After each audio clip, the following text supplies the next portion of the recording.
तमाम तारीफ़ें अल्लाह के लिए हैं जो तमाम जहानों का रब है। हम उसी की तारीफ़ करते हैं, उसी से मदद मांगते हैं, उसी से क्षमा चाहते हैं और उसी पर अपना भरोसा रखते हैं। शांति और दुआएं हमारे प्यारे नबी मोहम्मद सल्लल्लाहु अलैहि वसल्लम पर, उनके परिवार पर, उनके साथियों पर और उन सभी लोगों पर हों जो न्याय के दिन तक उनके मार्गदर्शन का पालन करते हैं।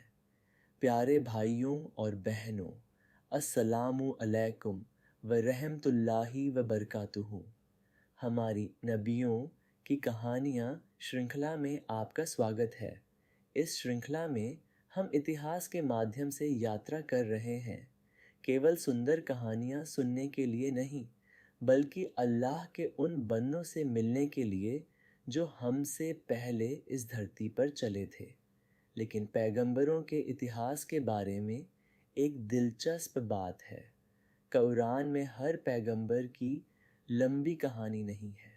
कुछ पैगंबरों का उल्लेख केवल एक बार किया गया है, कुछ का उल्लेख नाम से किया गया है, लेकिन उनके जीवन के बारे में लगभग कुछ भी नहीं बताया गया है।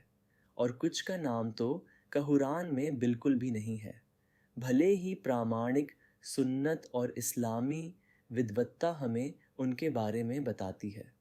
और शायद इसमें एक सबक है। हम अक्सर सोचते हैं, यदि अल्लाह हमें किसी के जीवन के बारे में सब कुछ नहीं बताता है, तो शायद उनकी कहानी महत्वपूर्ण नहीं है। नहीं, कभी कभी अल्लाह हमें केवल एक गुण बताता है, एक पल, एक संघर्ष, एक वाक्य, और वह एक वाक्य किसी व्यक्ति के जीवन को बदलने के लिए काफ़ी है। आज हम उन महान बंधुओं में से कुछ से मिलने जा रहे हैं। उनमें से कुछ को हम नाम से जानते हैं, कुछ को हम विवरणों के माध्यम से जानते हैं, और उनके आसपास की कुछ कहानियाँ इतिहास के माध्यम से हम तक पहुँची हैं। लेकिन हमें सावधान रहना चाहिए कि हम यह न कहें कि अल्लाह या उनके रसूल मोहम्मद सल्लल्लाहु अलैहि वसल्लम ने किसी बात की पुष्टि की है जब उन्होंने ऐसा नहीं किया था। क्योंकि इस्लाम सीखना केवल अधिक कहानियाँ सुनने के बारे में नहीं है, यह सच सीखने के बारे में है। इसलिए आज हम बात करेंगे धुल्किफ्ल अलैहिस्सलाम, यूशा इब्न नून, अल खहिद्र, इलियास अलैहिस्सलाम, अल यसा अलैहिस्सलाम, हिजकील और शमवील अलैहिस्सलाम के बारे में। और इस रास्ते में हम दो शक्तिशाली कहुरानी कहानियों का भी दौरा करेंगे। अर रास के लोग और सूरह यासीन में उल्लिखित शहर के लोग। इन कहानियों में चेतावनियाँ हावियाँ हैं, इनमें साहस है, इनमें सब्र, धैर्य है, इनमें अकेलापन है, और सबसे बढ़कर वे हमें सिखाती हैं कि अल्लाह उन लोगों को कभी नहीं भूलता जो उसके प्रति वफादार रहते हैं। आइए हम किसी ऐसे व्यक्ति से शुरुआत करें जिसके बारे में बहुत से लोग बहुत कम जानते हैं। उनका नाम धुल्किफ्ल अलैहिस्सलाम है। आपने उनके बारे में कहानियाँ सुनी होंगी। आपने सुना होगा कि वे लगातार रोज़ा रखते थे, पूरी रात इबादत करते थे, कभी गुस्सा नहीं होते थे, या उन्होंने किसी दूसरे पैगंबर से एक कठिन जिम्मेदारी स्वीकार की थी। लेकिन हमें सावधान रहने की ज़रूरत है।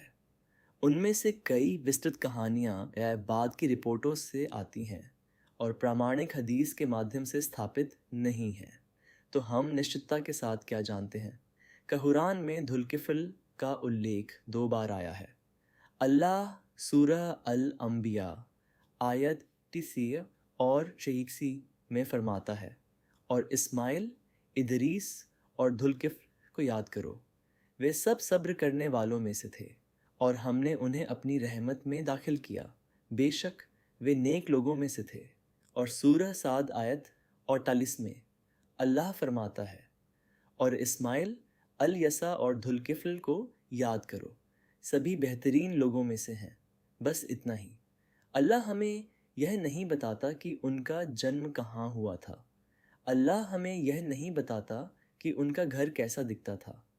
अल्लाह हमें यह नहीं बताता कि उनका समुदाय कितना बड़ा था। अल्लाह हमें उनके दुश्मनों के नाम नहीं बताता, लेकिन अल्लाह हमें कुछ बहुत अधिक महत्वपूर्ण बताता है। वे धैर्यवान थे और वे नेक थे। क़यामत के दिन अल्लाह के सामने खड़े होने की कल्पना कीजिए। आपका पूरा जीवन खोल दिया जाता है। आपके संघर्ष दिखाए जाते हैं। आपके निजी आंसू दिखाए जाते हैं। वे रातें जब आप हार मान लेना चाहते थे दिखाई जाती हैं। वे दिन जब किसी ने आपको नहीं समझा दिखाए जाते हैं। और अल्लाह आपके बारे में फरमाता है, वह धैर्यवान था। क्या यह काफ़ी नहीं होगा? कभी कभी हम चाहते हैं कि हमारी उपलब्धियां दिखाई दें। हम चाहते हैं कि लोग जानें कि हमने क्या हासिल किया। हम मान्यता चाहते हैं। हम चाहते हैं कि कोई कहे, देखो वह कितनी सफल है, देखो वह कितना सफल है। लेकिन धुल-किफ्ल हमें कुछ अलग सिखाते हैं। अल्लाह द्वारा याद रखे जाने के लिए आपको दुनिया में प्रसिद्ध होने की आवश्यकता नहीं है। आप लोगों के लिए अज्ञात हो सकते हैं, लेकिन अल्लाह के लिए जाने पहचाने। आपका जीवन छोटा हो सकता है, लेकिन अल्लाह के पास एक बड़ा पद हो सकता है। आप कभी अमीर न बने, लेकिन आप नेक लोगों में शामिल हो सकते हैं। इसलिए यदि आज आप किसी कठिन दौर से गुजर रहे हैं और कोई नहीं जानता कि आप कितना संघर्ष कर रहे हैं, तो धुल-किफ्ल को याद करें। शायद अल्लाह ने उनके जीवन के हर विवरण का उल्लेख न करने का कारण यह है कि वह आपको एक बात समझाना चाहता है। आपका सब्र देखा जा रहा है। हर बार जब आप खुद को गुनाह से रोकते हैं, अल्लाह इसे देखता है। हर बार जब आप किसी के साथ सब्र करते हैं, अल्लाह इसे देखता है। हर बार जब आप शिकायत करना चाहते हैं, लेकिन इसके बजाय कहते हैं, या अल्लाह मुझे तुझ पर भरोसा है, अल्लाह इसे देखता है। आपको पूरी दुनिया को जानने की ज़रूरत नहीं है। अल्लाह जानता है और वही काफ़ी है। अब हम अल्लाह द्वारा उल्लिखित एक और रहस्यमय समुदाय की ओर बढ़ते हैं। उन्हें कहा जाता था असहाब अर रास, कुएं वाले या अर रास के लोग। अल्लाह उन शुरुआती कौमों में उनका उल्लेख करता है जिन्होंने सत्य को अस्वीकार कर दिया था। अल्लाह सूरह काफ आयत 12 में फरमाता है, उनसे पहले नूह की कौम और कुएं वालों असहाब अर रास और समूद ने झुठलाया था। और अल्लाह सूरह अल फुरकान में तबाह हुई कौमों के बीच भी उनका उल्लेख करता है। लेकिन वे वास्तव में कौन थे? वे कहाँ रहते थे? उनके पैगंबर कौन थे? वास्तव में क्या हुआ था? कुरान हमें इन सभी सवालों के जवाब निश्चितता के साथ देने के लिए पर्याप्त विवरण नहीं देता है। और यही वह जगह है जहाँ हमें सावधान रहना चाहिए। तफसीर और इतिहास की किताबों में उनके बारे में कई कहानियाँ हैं। कुछ कहते हैं कि वे एक कुएं के आसपास रहते थे। कुछ रिवायात बताती हैं कि कैसे उन्होंने अपने पैगंबर को अस्वीकार कर दिया और मार डाला। लेकिन ये विस्तृत विवरण सभी प्रामाणिक रूप से स्थापित नहीं हैं। इसलिए अल्लाह द्वारा न बताए गए विवरणों को गढ़ने के बजाय आइए हम उस पर ध्यान केंद्रित करें जो अल्लाह चाहता है कि हम समझें। वे एक ऐसे लोग थे जिन्होंने संदेश को अस्वीकार कर दिया और अल्लाह उनकी कहानी को उन अन्य कौमों के साथ रखता है जिन्होंने अपने रसूलों को झुठलाया था। इस बारे में सोचें। एक सभ्यता गायब हो सकती है, एक शहर गायब हो सकता है, एक साम्राज्य गायब हो सकता है, लेकिन सबक बाकी रहता है। आपके पास धन हो सकता है, आपके पास इमारतें हो सकती हैं, आपके पास सेनाएं हो सकती हैं, आपके पास तकनीक हो सकती है। आप सोच सकते हैं कि आपका समाज मार्गदर्शन की आवश्यकता के लिए बहुत उन्नत है, लेकिन अगर लोग अल्लाह से मुंह मोड़ लेते हैं तो कोई भी सांसारिक चीज़ उन्हें बचा नहीं सकती। कुरान हमें अर-रास के बारे में सब कुछ नहीं बताता है, शायद इसलिए कि सबक यह नहीं है जाओ और खोजो कि वे कहाँ रहते थे। सबक यह है उनके जैसा मत बनो। अब हम कुरान की सबसे भावनात्मक कहानियों में से एक पर आते हैं। यह सूरह यासीन में पाई जाती है। अल्लाह सूरह यासीन आयत 13 में पैगंबर मोहम्मद सल्लल्लाहु अलैहि वसल्लम से फरमाता है, और उनके सामने एक मिसाल पेश करो। शहर के लोग जब उनके पास रसूल आए। ध्यान दें, अल्लाह हमें शहर का नाम नहीं बताता है और अल्लाह हमें रसूलों के नाम नहीं बताता है। कुछ ऐतिहासिक रिपोर्टों में शहर की पहचान अंत्योक के रूप में की गई है और रसूलों को नाम दिए गए हैं, लेकिन ये विवरण कुरान द्वारा स्वयं स्थापित नहीं हैं और इन्हें निश्चित के रूप में प्रस्तुत नहीं किया जाना चाहिए। इसलिए हम उसी के साथ रहते हैं जो अल्लाह ने हमें बताया है तय है। 2 रसूल आए, लोगों ने उन्हें अस्वीकार कर दिया। अल्लाह ने उन्हें तीसरे के साथ मजबूती दी और रसूलों ने कहा, बेशक हम तुम्हारी तरफ भेजे गए हैं। लेकिन लोगों ने जवाब दिया, तुम तो हमारी ही तरह इंसान हो। रहमान अल्लाह ने कुछ भी नाजिल नहीं किया है, तुम सिर्फ झूठ बोल रहे हो। तर्क को देखिए, उन्होंने यह नहीं कहा, हमने आपके संदेश की जांच की है और इसे झूठा पाया है। उन्होंने कहा, तुम हमारी तरह इंसान हो। यह कुछ ऐसा है जो लोगों ने हमेशा किया है। वे रसूल को देखते हैं और कहते हैं, मुझे उसकी बात क्यों सुननी चाहिए? वह हमारी तरह खाता है, वह हमारी तरह चलता है, वह हमारी तरह थकता है। लेकिन बात यही तो है, अल्लाह इंसानों के पास इंसान रसूल भेजता है। किसी को हमारे स्तर पर आना होगा और हमें जीना सिखाना होगा। रसूलों ने जवाब दिया, हमारा रब जानता है कि हम वास्तव में तुम्हारी तरफ भेजे गए हैं और हमारा कर्तव्य केवल स्पष्ट रूप से संदेश पहुंचाना है। लेकिन लोग और अधिक शत्रुतापूर्ण हो गए। उन्होंने कहा, हम तुम्हें एक बुरा शगुन अपशकुन मानते हैं, और उन्होंने उन्हें धमकी दी, अल्लाह के रसूल होने की कल्पना कीजिए। आप लोगों को बचाने आते हैं, आप उनके लिए भलाई चाहते हैं, आप उनसे पैसे नहीं मांगते, आप उनसे शोहरत नहीं मांगते, आप उनसे अपने लिए कोई स्मारक बनाने के लिए नहीं कहते हैं। आप बस इतना कहते हैं, अल्लाह की इबादत करो। और वे जवाब देते हैं, हम तुम्हारी बात से नफ़रत करते हैं। वह कितना दर्दनाक रहा होगा, लेकिन फिर कुछ सुंदर हुआ। शहर के सबसे दूर के हिस्से से एक आदमी दौड़ता हुआ आया।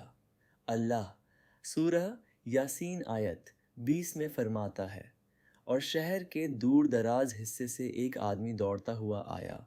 उसने कहा, हे मेरी कौम के लोगों, रसूलों की पैरवी करो। क्या आप उसकी तस्वीर देख सकते हैं? उसने संदेश सुना, उसने विश्वास किया और अपने ईमान को छुपाने के बजाय वह दौड़ा। वह अपने लोगों की तरफ दौड़ा। शायद वह जानता था कि वे खतरनाक थे, शायद वह जानता था कि वे उसे मार सकते हैं, लेकिन वह खामोश नहीं रह सका। उसने कहा, उन लोगों का अनुसरण करो जो तुमसे कोई बदला मेहनताना नहीं मांगते और जो सीधे रास्ते पर हैं। फिर उसने कहा, और मैं उसकी इबादत क्यों न करूं जिसने मुझे पैदा किया, और तुम सब उसी की तरफ लौटाए जाओगे। यह आदमी बहुत सरल बात समझ गया था। मुझे किसने पैदा किया? अल्लाह ने। मैं किसके पास वापस जाऊंगा? अल्लाह के पास। फिर मैं उसके अलावा किसी और की इबादत क्यों करूं? लेकिन लोगों ने उसे भी नकार दिया और आखिरकार वह मार दिया गया। और फिर एक दिल दहला देने वाली बात होती है, जिस आदमी को अभी अभी मारा गया था, अल्लाह ने उसका सम्मान किया। उसे कहा गया, जन्नत में दाखिल हो जाओ। और उसने क्या कहा? यह नहीं, मेरे दुश्मन कहाँ हैं? यह नहीं, मुझे बदला लेने दो। उसने कहा, काश मेरी कौम जानती कि मेरे रब ने मुझे कैसे माफ़ कर दिया और मुझे इज्जत वाले लोगों में शामिल कर दिया। उसे मार डालने के बाद भी वह फिर भी चाहता था कि काश वे जानते कि उसने क्या प्राप्त किया है। यह किसी ऐसे व्यक्ति का दिल है जो वास्तव में दूसरों के लिए मार्गदर्शन चाहता है। और फिर अल्लाह फरमाता है, ये केवल एक कड़क चीख थी और वे अचानक बुझ गए, ख़त्म हो गए। अल्लाह का एक हुक्म, एक पल। जो लोग बहस करते थे, धमकियाँ देते थे, नकारते थे और मजाक उड़ाते थे, वे चले गए। लेकिन मोमिन, विश्वासी, उसकी कहानी जारी रही जन्नत में। इसीलिए हमें कभी भी केवल इस दुनिया में जो होता है उससे सफलता का न्याय नहीं करना चाहिए। मोमिन यहाँ हार सकता है और हमेशा के लिए जीत सकता है। अब हम अल्लाह के एक और महान बंदे की ओर बढ़ते हैं। उनका नाम है यूशा इब्न नून। कुरान में उनका नाम सीधे तौर पर नहीं लिया गया है, लेकिन प्रामाणिक हदीस उस युवा साथी की पहचान यूशा इब्न नून के रूप में करती है, जिसने मूसा अलैहिस्सलाम के साथ यात्रा की थी। और यह युवक कहरान की सबसे महान यात्राओं में से एक के दौरान मौजूद था। मूसा अलैहिस्सलाम को बताया गया था कि अल्लाह का एक बंदा है जिसके पास वह ज्ञान है जो अल्लाह ने उसे दिया था, जो मूसा अलैहिस्सलाम को नहीं दिया गया था। इसलिए मूसा अलैहिस्सलाम उसे खोजने निकल पड़े। और उनके साथ किसने यात्रा की? यूशा। वे एक टोकरी में एक मछली ले गए। उन्होंने तब तक यात्रा की जब तक कि वे अल्लाह द्वारा निर्धारित स्थान पर नहीं पहुंच गए। मछली समुद्र में भाग गई और यूशा मूसा अलैहिस्सलाम को तुरंत बताना भूल गए। आखिरकार उन्हें एहसास हुआ कि क्या हुआ था और वे वापस लौट आए। वहाँ वे अल्लाह के बंदे से मिले जिन्हें हम अल-खिद्र के नाम से जानते हैं। यूशा के बारे में सोचें। वे युवा थे, लेकिन वे एक पैगंबर के साथ यात्रा कर रहे थे। वे सीख रहे थे, वे देख रहे थे, वे सेवा कर रहे थे। वे उन पलों के दौरान मौजूद थे जो बाद में कहरान का हिस्सा बन गए। यह आज के युवा मुसलमानों को कुछ सिखाता है। यह मत सोचो मैं योगदान देने के लिए बहुत छोटा हूँ। आप सीख सकते हैं, आप सेवा कर सकते हैं, आप नेक लोगों का साथ दे सकते हैं, आप उपयोगी बन सकते हैं। यूशा ने सामने खड़े होकर शुरुआत नहीं की। उन्होंने मूसा अलैहिस्सलाम के साथ चलकर शुरुआत की। कभी कभी अल्लाह आपको सेवा के वर्षों के माध्यम से नेतृत्व के लिए तैयार करता है। अब हम कहरान की सबसे प्रसिद्ध कहानियों में से एक पर आते हैं। मूसा अलैहिस्सलाम सबसे महान पैगंबरों में से एक थे। उन्होंने अल्लाह से सीधे बात की, उन्होंने चमत्कार किए, उन्होंने फ़िरौन का सामना किया, उन्होंने बनी इसराइल का नेतृत्व किया। फिर भी अल्लाह ने उन्हें एक सबक सिखाया। आप बेहद ज्ञानी हो सकते हैं और फिर भी सब कुछ नहीं जान सकते। अल्लाह हमें बताता है कि मूसा अलैहिस्सलाम ने तब तक यात्रा की जब तक कि उन्हें अल्लाह का एक बंदा नहीं मिल गया जिसे दया और विशेष ज्ञान दिया गया था। कुरान सूरह अल-कहफ आयत 63 में फरमाता है, फिर उन्होंने हमारे बंदों में से एक बंदे को पाया जिसे हमने अपने पास से रहमत दी थी और उसे अपने पास से एक ख़ास ज्ञान सिखाया था। इस बंदे को अल-खिद्र के नाम से जाना जाता है। विद्वानों ने उनकी स्थिति के बारे में मतभेद किया है, चाहे वे एक पैगंबर थे या एक नेक बंदे। इसलिए जब आम लोगों से बात करते हैं तो यह कहना अधिक सुरक्षित है। अल-खिद्र अल्लाह के बंदे थे जिनका उल्लेख सूरह अल-कहफ में किया गया है। मूसा अलैहिस्सलाम ने उनके साथ जाने का अनुरोध किया। खिद्र ने उन्हें चेतावनी दी, आप मेरे साथ कभी सब्र नहीं कर पाएंगे। और मूसा अलैहिस्सलाम ने कहा, यदि अल्लाह ने चाहा तो आप मुझे सब्र करने वाला पाएंगे। फिर 3 असाधारण घटनाएं हुई। पहला, वे एक नाव पर सवार हुए। खिद्र ने उसे क्षतिग्रस्त कर दिया। मूसा अलैहिस्सलाम हैरान रह गए, आप उन लोगों की नाव को क्यों नुकसान पहुंचाएंगे जिन्होंने हमें कृपया अपने साथ यात्रा करने की अनुमति दी। खिद्र ने उन्हें याद दिलाया, क्या मैंने आपसे नहीं कहा था कि आप मेरे साथ सब्र नहीं कर पाएंगे। फिर वे आगे बढ़े। उनका सामना एक छोटे लड़के से हुआ। खिद्र ने उसे मार डाला। मूसा अलैहिस्सलाम भयभीत हो गए। फिर से उन्होंने उनसे सवाल किया। फिर वे एक ऐसे कस्बे में आए जहाँ के लोगों ने उनकी मेहमान नवाजी करने से मना कर दिया। फिर भी खिद्र ने भुगतान मांगे बिना एक गिरती हुई दीवार की मरम्मत की। मूसा अलैहिस्सलाम समझ नहीं सके। आखिरकार खिद्र ने समझाया, नाव गरीब लोगों की थी। एक अत्याचारी राजा हर अच्छी नाव को छीन रहा था, इसलिए नुकसान ने उनकी नाव की रक्षा की। वह लड़का अपने मोमिन माता पिता के लिए गंभीर कष्ट का कारण बनता और अल्लाह का इरादा उन्हें बेहतर संतान से बदलने का था। और वह दीवार दो अनाथ लड़कों की थी जिनका खजाना उसके नीचे छिपा हुआ था। उनके नेक पिता ने उस खजाने की रक्षा की थी और अल्लाह चाहता था कि वे उसे खोजने से पहले वयस्कता तक पहुँचें। फिर खिद्र ने कहा, मैंने यह अपनी मर्जी से नहीं किया। वह वाक्य इस कहानी का दिल है। मूसा अलैहिस्सलाम ज्ञान, हिकमत को नहीं देख सके। खिद्र इसे स्वतंत्र रूप से नहीं जान सकते थे। अल्लाह जानता था। प्यारे भाइयों और बहनों, हमने अपनी ज़िंदगी में कितनी बार देखा है और पूछा है, या अल्लाह क्यों? वह शादी क्यों ख़त्म हो गई? वह अवसर क्यों चला गया? वह व्यक्ति क्यों चला गया? मैं असफल क्यों हुआ? अल्लाह ने जो मैं चाहता था उसमें देरी क्यों की?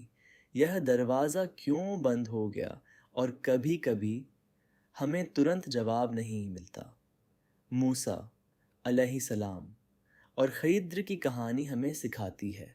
आप एक पन्ना देख रहे हैं, अल्लाह पूरी किताब जानता है।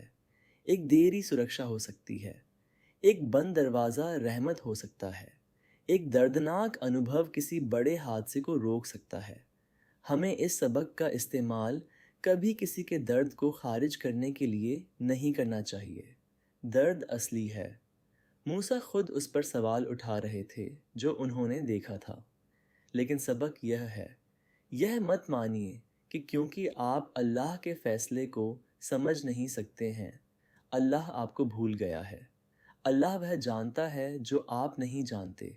और कभी कभी जिस चीज़ पर आप आज रोते हैं वही चीज़ होगी जिसके लिए आप कल अल्लाह का शुक्रिया अदा करेंगे। अब हम बनी इसराइल के एक और पैगंबर की ओर बढ़ते हैं, इलियास अलैहिस्सलाम। अल्लाह सूरह अस-साफ़ात आयत 130 में स्पष्ट रूप से फरमाता है, और बेशक इलियास रसूलों में से थे। उनका संदेश क्या था? अल्लाह हमें बताता है कि इलियास ने अपने लोगों का सामना बाल नामक बुत की पूजा करने को लेकर किया। उन्होंने उनसे पूछा, क्या तुम बाल को पुकारते हो और सबसे बेहतरीन पैदा करने वाले अल्लाह, जो तुम्हारा रब है और तुम्हारे पूर्वजों का रब है, उसको छोड़ देते हो? साहस की कल्पना कीजिए। एक समाज झूठी पूजा के साथ सहज हो गया है। आपके आसपास हर कोई इसे स्वीकार करता है। शक्तिशाली लोग इसका समर्थन करते हैं, बहुसंख्यक इसका पालन करते हैं, और एक पैगंबर खड़ा होता है और कहता है यह गलत है। वह साहस है, चिल्लाना नहीं, आक्रामकता नहीं। साहस तब सत्य के लिए खड़ा होना है जब आप जानते हैं कि लोग आपको अस्वीकार कर सकते हैं। और यह पैगंबरों की कहानियों में बार बार आने वाले पैटर्न में से एक है। पैगंबरों ने लोकप्रियता से सत्य को नहीं नापा, उन्होंने वहियों प्रकाशन से सत्य को नापा। आज हम अक्सर पूछते हैं, कितने लोग इस पर विश्वास करते हैं? इस्लाम हमें पूछना सिखाता है, अल्लाह क्या फरमाता है, क्योंकि लाखों लोग गलत हो सकते हैं और एक मोमिन सही हो सकता है। इलियास अलैहिस्सलाम के बाद हमें एक और पैगंबर मिलते हैं, अल-यसा अलैहिस्सलाम। अल्लाह उनका उल्लेख 2 बार करता है। अल्लाह सूरह अल-अनाम आयत 86 में फरमाता है, और इस्माइल, अल-यसा, यूनुस और लूत, हमने हर एक को जहान वालों पर फजीलत दी। और अल्लाह सूरह साद आयत 48 में फरमाता है, और इस्माइल, अल-यसा और धुल किफ्ल को याद करो, सभी बेहतरीन लोगों में से हैं। लेकिन ध्यान दें, कुरान हमें अल-यसा की लंबी जीवनी नहीं देता है। हम उन सभी लड़ाइयों को नहीं जानते जो उन्होंने लड़ी। हम उन सभी लोगों को नहीं जानते जिनका उन्होंने मार्गदर्शन किया। हम उनके दैनिक जीवन के विवरण नहीं जानते। लेकिन अल्लाह ने उनके नाम को सुरक्षित रखना चुना। वह खुद हमें कुछ सिखाना चाहिए। आपको किसी के जीवन के हर विवरण को जानने की ज़रूरत नहीं है, यह जानने के लिए कि वे अल्लाह के लिए मूल्यवान थे। और शायद अल-यसा हमें निरंतरता की सुंदरता सिखाते हैं। एक पैगंबर लोगों को बुलाता है, दूसरा उस पुकार को जारी रखता है। एक पीढ़ी सिखाती है, अगली पीढ़ी संदेश को आगे बढ़ाती है। इस्लाम का काम एक व्यक्ति पर निर्भर नहीं करता है। यदि अल्लाह एक बंदे को उठा लेता है तो अल्लाह दूसरे को खड़ा कर सकता है। इसलिए कभी यह ना सोचें, यदि मैं रुक गया तो सब कुछ ख़त्म हो जाएगा। अपना काम इखलास, सच्चाई से करें, फिर अल्लाह पर भरोसा रखें। अब हम एक ऐसे नाम पर आते हैं जो अक्सर पैगंबरों की कहानियों में शामिल होता है, हिजकील। यहाँ हमें विशेष रूप से सावधान रहना होगा। उनका नाम कुरान में स्पष्ट रूप से उल्लेखित नहीं है।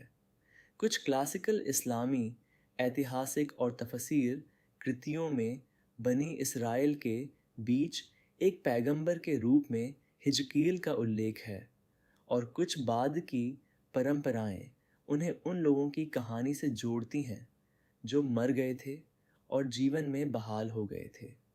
लेकिन क्योंकि कुरान उस कहानी में हिजकील का नाम नहीं लेता है, इसलिए हमें आत्मविश्वास से यह नहीं कहना चाहिए, यह आयत निश्चित रूप से हिजकील के बारे में है। हमारे पास उस दावे को निश्चित करने के लिए पर्याप्त सबूत नहीं है, और यह वास्तव में हमारे दर्शकों के लिए एक महत्वपूर्ण सबक है। इस्लाम हमसे हर खाली जगह को भरने की मांग नहीं करता है। कभी कभी यह कहना कि अल्लाह बेहतर जानता है, खुद ज्ञान है। हम ऐसे समय में रहते हैं जब लोग हर चीज़ का जवाब चाहते हैं। यदि वे कुछ नहीं जानते हैं तो वे इंटरनेट पर खोज करते हैं। यदि उन्हें कोई कहानी मिलती है तो वे उसे दोहराते हैं। लेकिन एक मुस्लिम को यह सीखना चाहिए कि हम क्या जानते हैं और हम क्या सोचते हैं कि सच हो सकता है, के बीच अंतर क्या है। कुरान हमें ईमानदारी सिखाता है। यदि अल्लाह ने हमें उनका नाम नहीं बताया तो हमें निश्चितता गढ़ने की आवश्यकता नहीं है। अब हम बनी इसराइल के एक और महत्वपूर्ण व्यक्तित्व पर आते हैं। कुरान हमें सूरह अल बकरा आयत 240 में बताता है कि बनी इसराइल का एक समूह अपने एक पैगंबर के पास आया और कहा, हमारे लिए एक राजा नियुक्त कीजिए ताकि हम अल्लाह की राह में लड़ सकें। क्लासिकल तफसीर इस पैगंबर की पहचान शमवील, सैमुअल के रूप में करती है। लेकिन फिर से ध्यान दें, कुरान खुद केवल इतना कहता है, उनका एक पैगंबर। इसलिए जब नए लोगों को पढ़ाते हैं तो कहें, वह पैगंबर जिन्हें क्लासिकल विद्वान शमवील के रूप में पहचानते हैं। अब लोग एक राजा चाहते थे, लेकिन जब अल्लाह ने तालूत को चुना तो उन्होंने आपत्ति जताई। उन्होंने अनिवार्य रूप से कहा, वह हमारा राजा क्यों होना चाहिए? हम उससे अधिक राज्य के हकदार हैं और उसके पास बहुत अधिक धन भी नहीं है। बीमारी को देखिए, उन्होंने धन से नेतृत्व का न्याय किया। सूरह बकरा आयत 247 में अल्लाह का जवाब था, अल्लाह ने उसे तुम पर चुना है और उसे ज्ञान और शारीरिक क्षमता में प्रचुरता प्रदान की है। उन्होंने धन की ओर देखा, अल्लाह ने ज्ञान और क्षमता की ओर देखा। यह एक ऐसा सबक है जिसकी हमारे समाज को सख्त ज़रूरत है। नेतृत्व विरासत नहीं है, नेतृत्व सिर्फ लोकप्रियता नहीं है, नेतृत्व केवल पैसा नहीं है। नेतृत्व के लिए योग्यता की आवश्यकता होती है, चरित्र, ज्ञान, ताकत, विश्वसनीयता। और फिर जालूत के खिलाफ लड़ाई आई। बनी इसराइल डरे हुए थे। उन्होंने एक शक्तिशाली दुश्मन देखा। कई लोगों ने वादा किया कि वे लड़ेंगे, लेकिन जब लड़ाई वास्तविक हो गई तो कई लोग मुंह मोड़ गए। और केवल एक छोटा सा समूह ही दृढ़ रहा।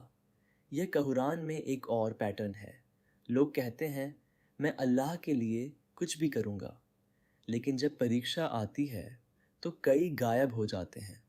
ईमान शब्दों से साबित नहीं होता। ये तब साबित होता है जब शब्द कठिन कार्यों में बदल जाते हैं। इन सभी कहानियों में क्या समानता है? प्यारे भाइयों और बहनों, अब इन नामों को देखिए। धुल-किफ्ल, यूशा, खिद्र, इलियास, अल-यसा, हिजकील, शमवील। अलग अलग लोग, अलग अलग समय, अलग अलग संघर्ष, अलग अलग जिम्मेदारियां। फिर भी एक संदेश उन सभी को जोड़ता है।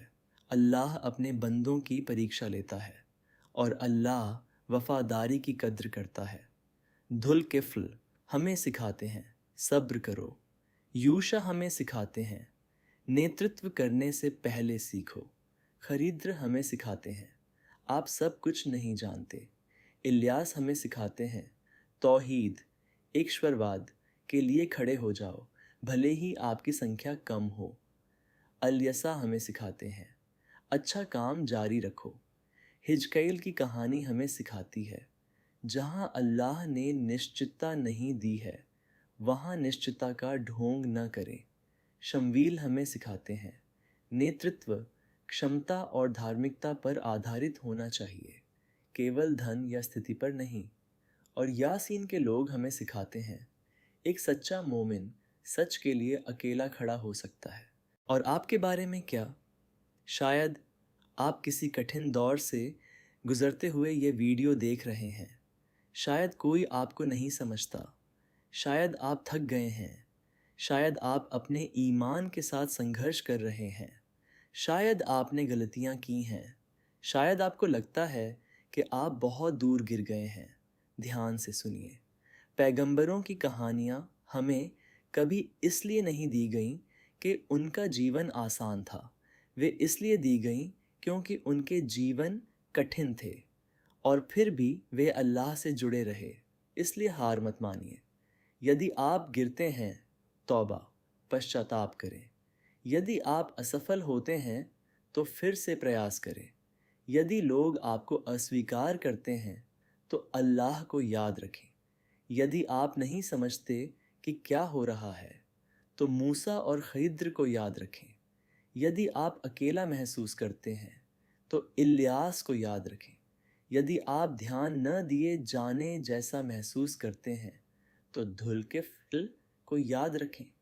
यदि आप युवा हैं और सोचते हैं कि आप बदलाव नहीं ला सकते तो यूशा को याद रखें। यदि आपसे नेतृत्व करने के लिए कहा जाता है तो शमवील और तालूत को याद रखें। और यदि आप लोगों को सत्य को अस्वीकार करते हुए देखते हैं तो शहर के सबसे दूर के कोने से आए उस आदमी को याद रखें। प्यारे भाइयों और बहनों, कुरान के बारे में सबसे खूबसूरत चीज़ों में से एक यह है कि यह हमें केवल मनोरंजन के लिए इतिहास नहीं देता है। अल्लाह हमें ये कहानियाँ इसलिए नहीं बताता कि हम कह सकें कितनी दिलचस्प कहानी है। अल्लाह हमसे फरमाता है उन्हें देखो, उनसे सीखो, उनके जैसा बनो, क्योंकि एक दिन आपकी कहानी भी ख़त्म हो जाएगी। शायद आपके बारे में कोई नहीं लिखेगा। शायद आपका नाम कोई याद नहीं रखेगा। शायद आपकी तस्वीरें गायब हो जाएंगी। शायद आपकी संपत्ति किसी और की हो जाएगी। लेकिन एक रिकॉर्ड ऐसा है जो कभी गायब नहीं होगा, अल्लाह के पास रिकॉर्ड। और शायद जब आप अल्लाह के सामने खड़े होंगे तो आपको ये कहने की आवश्यकता नहीं होगी, या अल्लाह देखो मैं कितना प्रसिद्ध था। आपको ये कहने की ज़रूरत नहीं होगी, देखो मैंने कितना पैसा कमाया। आपको यह कहने की ज़रूरत नहीं होगी, देखो कितने लोगों ने मेरा अनुसरण किया।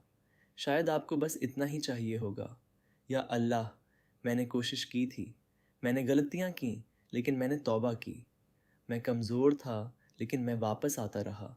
मुझे डर था लेकिन मैंने तेरी आज्ञा का पालन करने की कोशिश की। मैं सब कुछ नहीं समझा लेकिन मुझे तुझ पर भरोसा था। मेरी परीक्षा ली गई लेकिन मैंने सब्र रखने की कोशिश की। और अल्लाह फरमाए मेरी रहमत में दाखिल हो जाओ। वही सफलता है जो हमें तलाशनी चाहिए। केवल लोगों द्वारा याद रखा जाना नहीं, बल्कि अल्लाह द्वारा याद रखा जाना। अल्लाह हमें धुल के फल की तरह सब्र करने वाला बनाए। वह हमारे युवाओं को यूशा जैसा समर्पण दे। वह हमें मूसा अलैहिस्सलाम की तरह विनम्रता सिखाए जब उन्होंने खिद्र से सीखा था। वह हमें इल्यास जैसा साहस दे। वह हमें उन नेक पैगंबरों की तरह भलाई के काम को जारी रखने की अनुमति दे जो उनसे पहले आए लोगों के बाद आए थे। वह हमें नेतृत्व में हिकमत बुद्धिमत्ता प्रदान करे। वह हमारी रक्षा अहंकार अज्ञानता और भीड़ का अनुसरण करने से करे। और अल्लाह हमें उन लोगों में से बनाए जो पैगंबरों की कहानियों को सुनते हैं और फिर उनकी वजह से अपना जीवन बदलते हैं। आमीन। अगर आपको हमारा यह बयान पसंद आया हो तो प्लीज़ लाइक, शेयर और सब्सक्राइब करना न भूलें। अगर आपने पहले ही सब्सक्राइब कर लिया है तो बहुत बहुत धन्यवाद। जज़ाकल्लाहु खैरन। अस्सलामु अलैकुम व रहमतुल्लाहि व बरकातुहू।